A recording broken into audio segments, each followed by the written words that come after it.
నిమ్మకాయల నుంచి రసం పిండుకున్న తర్వాత వాటి చెక్కలను చాలామంది పడేస్తూ ఉంటారు. వాటిని కూడా పలు రకాలుగా ఉపయోగించవచ్చు అంటున్నారు నిపుణులు. అదెలాగో చూద్దాం రండి.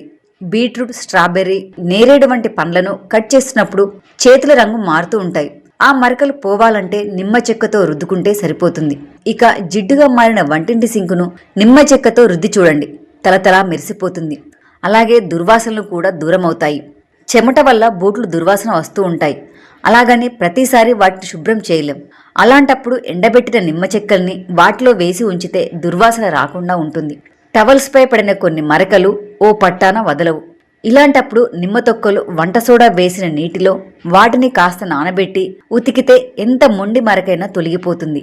వాడేసిన నిమ్మ చెక్కలని ఉప్పులో ముంచి వాటితో కాయగూరల బోర్డుని రుద్దితే అది శుభ్రపడుతుంది.